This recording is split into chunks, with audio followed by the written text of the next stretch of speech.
ಗಲಾಟೆ ವಿಚಾರದ ಬಗ್ಗೆ ಸ್ಪಷ್ಟೀಕರಣ ನೀಡಿದ ಎಂ ಸಮೀವುಲ್ಲಾ.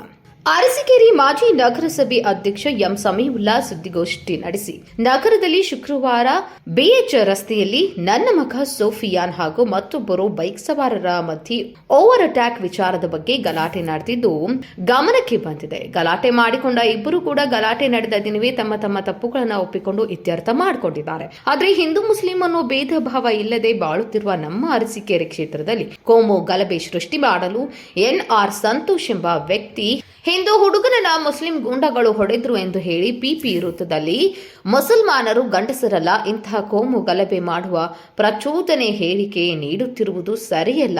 ನಾನು 3 ಬಾರಿ ನಗರಸಭೆ ಅಧ್ಯಕ್ಷೆ ಆದರೂ ಕೂಡ ಜಾತಿ ಭೇದ ಭಾವ ಇಲ್ಲದೆ ನಗರದ ಅಭಿವೃದ್ಧಿ ಕೆಲಸಗಳನ್ನ ಮಾಡಿದ್ದೇನೆ. ದೇವಸ್ಥಾನಗಳ ಹಿಂದೂ ರುದ್ರಭೂಮಿಗಳಾಗಲಿ ಇಂತಹ ಹಲವಾರು ಅಭಿವೃದ್ಧಿ ಕೆಲಸಗಳನ್ನ ಮಾಡಿದ್ದೇನೆ.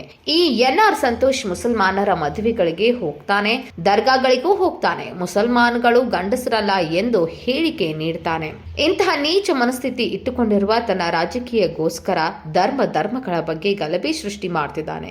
ಈ ವ್ಯಕ್ತಿಗೆ ಪೊಲೀಸ್ ಇಲಾಖೆ ಕೂಡಲೇ ಕ್ರಮ ಕೈಗೊಳ್ಳಬೇಕು. ಇಲ್ಲವಾದ್ರೆ ಮುಂದಿನ ದಿನಗಳಲ್ಲಿ ನಗರದಲ್ಲಿ ಕೋಮು ಗಲಭೆ ಆದ್ರೆ ಮುಖ್ಯ ಕಾರಣ ಎನ್ಆರ್ ಸಂತೋಷ್ ಆಗ್ತಾರೆ ಎಂದು ಹೇಳಿದರು. ನಾನು ಯಾವತ್ತೂ ಅವನಿಗೆ ಕೌಂಟರ್ ಕೊಡಕ್ ಹೋಗಿಲ್ಲ. ಯಾಕಂದ್ರೆ ನಮ್ಮಂಗೆ 25-30 ವರ್ಷ ಜನಗಳ ಸೇವೆ ಮಾಡ್ಕೊಂಡ್ ಬಂದು ತೆಳಮರದಿಂದ ಅಲ್ಲ, ಆಕಸ್ಮಿಕವಾಗಿ ಅವನು ಬಂದು ಅದೇನೇನು ಮಾಡ್ಕೊಂಡ್ ಬಂದ ಅಂತ ಅದು ಬೇಡ ಆದ್ದು. ಅವನು ನಗರಸಭಾ ಕ್ಯಾಟಗರಿ ಅಧ್ಯಕ್ಷ ಆದ. 2.5 ವರ್ಷ ಒಂದೇ ಒಂದು ಅಭಿವೃದ್ಧಿ ನಾನು ಇಂಥದ್ದು ಮಾಡಿದ್ದೀನಿ ನಗರಸಭೆಗೆ ಅಂತ ಅವನು ಸಾಬೀತು ಮಾಡಲಿ. ಅವನು ಇಲ್ಲ ನಾನು ಏನು ಮಾಡಿದ್ದೀನಿ ಅಂತ ನಾನು ಹೇಳ್ತೀನಿ ನಗರಸಭೆಯಲ್ಲಿ ಏನು ಮಾಡಿದ್ದೀನಿ ಅಂತ. ಈ ವ್ಯಕ್ತಿ ನನ್ನ ಮಗನ ಬಗ್ಗೆ ಮಾತಾಡ್ತಾನೆ, ನನ್ನ ಮಗನ ಬಗ್ಗೆ ಮಾತಾಡ್ತಾನೆ, ನನ್ನ ಬಗ್ಗೆ ಮಾತಾಡ್ತಾನೆ, ಹೆಣ್ಮಕ್ಳಿಗೆ ಅನ್ಯಾಯ ಮಾಡಿದ್ದೀನಿ ಅಂತ. ಇದೇ ಹಿಂದೆ ಈ ಪೀಡಿತಕ್ಕಿಂತ ಹಿಂದೆ ಅವ್ರ ತಂಗಿನೂ ನಮ್ಮ ಜೊತೆ ಕೌನ್ಸಿಲರ್ ಆಗಿದ್ರು. ನಾವು ಅವ್ರ ಹತ್ರ ಹೆಂಗೆ ನಮ್ಮ ಅಕ್ಕ ತಂಗಿ ಹೆಂಗೆ ನಡ್ಕೊಂಡಿದೀವಿ ಅಂತ ಕೇಳಿ ಅವ್ರಿಗೆ ಗೊತ್ತಾಗುತ್ತೆ.